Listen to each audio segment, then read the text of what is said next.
Hello बच्चे, welcome back to physics elixir. बेटा देखो, आज अपने वेव्स के सॉल्व्ड एग्जांपल्स देखते हैं।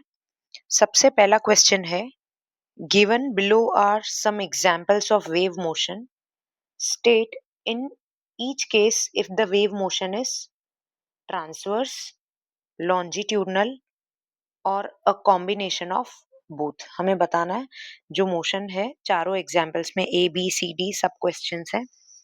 ट्रांसवर्स वेव्स हैं, लॉन्जिट्यूडनल वेव्स हैं, या दोनों कॉम्बिनेशन में बनेंगे। तो पहले तो हमें समझना पड़ेगा ट्रांसवर्स वेव्स क्या होते हैं और लॉन्जिट्यूडनल वेव्स क्या होते हैं। Transverse waves are the waves in which the motion of particle is perpendicular to the direction of propagation of wave. This direction represents the direction of motion of particles, and this is direction of propagation of wave. They are transverse waves. Next is longitudinal waves. Longitudinal waves में क्या होता है? The waves in which direction of vibrations of particle is parallel to the direction of motion of wave, right?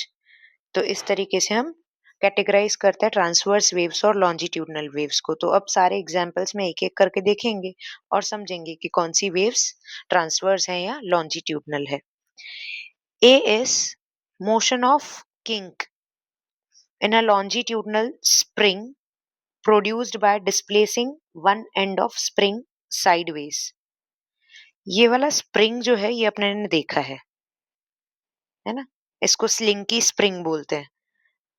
कई बार अपने ने इससे खेला हुआ भी है ना? तो इसमें कौन सी वेव्स प्रोड्यूस होती है? इसमें दोनों प्रोड्यूस होती है, लॉन्जिट्यूडनल एंड ट्रांसवर्स। देखेंगे कैसे। स्प्रिंग है, स्प्रिंग को एक एंड से किंक करेंगे अपने, तो उसमें कॉम्प्रेशंस एंड रेयरफेक्शंस जो हैं वो तो प्रोड्यूस होंगे ही होंगे, लेकिन ऊपर से भी वो ऐसे वाइब्रेट होती हुई दिखेगी स्प्रिंग भी। तो it shows the transverse nature also. So this motion is transverse and longitudinal both. एक बार यहाँ पे अपने देख भी लेते हैं।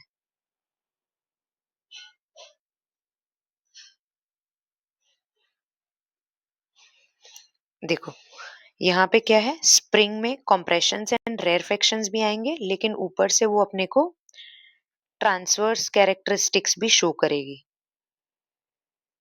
ठीक है। Next is wave produced in cylinder containing a liquid by moving its piston back and forth.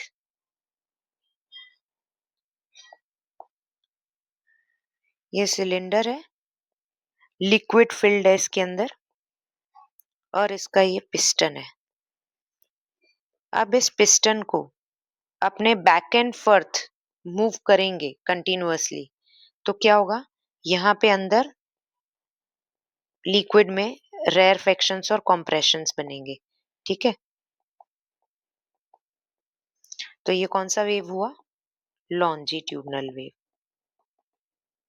यहाँ पे लॉन्जिट्यूडनल वेव्स बने। फर्स्ट वाले में बोथ ट्रांसवर्स एंड लॉन्जिट्यूडनल। ठीक है। See, waves produced by motor boat sailing in water. ठीक है। Boat जो है it is sailing into the water. तो जो पानी में मोशन होता है वो कैसे दिखेगा? ये अपने को इस तरीके से दिखेगा, हर तरीके से। तो ऊपर से the motion is in the form of crest and trough on the surface of water like this. ठीक है।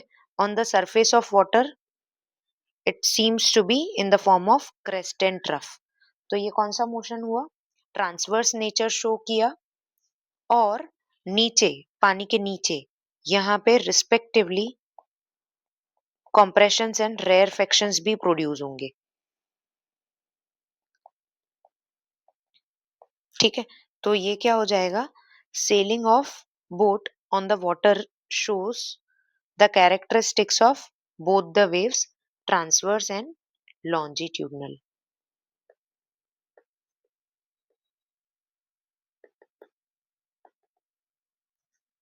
Next is ultrasonic waves in air produced by vibrating quartz crystal। Ultrasonic waves जो होती हैं वो साउंड वेव्स होती हैं। Sound waves are longitudinal waves. Ultrasonic, infrasonic, audible sound, they all are longitudinal waves. ठीक है, और एक्स रेस,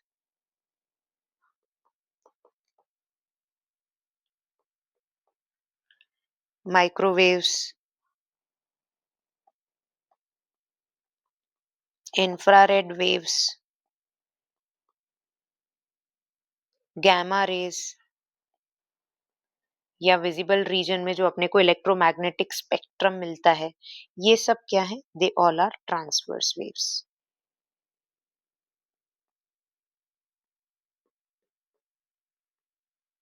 और अल्ट्रासोनिक, इंफ्रासोनिक या ऑडिबल frequencies of sound,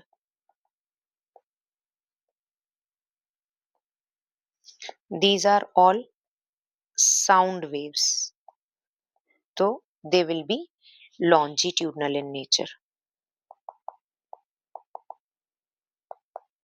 ठीक है, so it's done।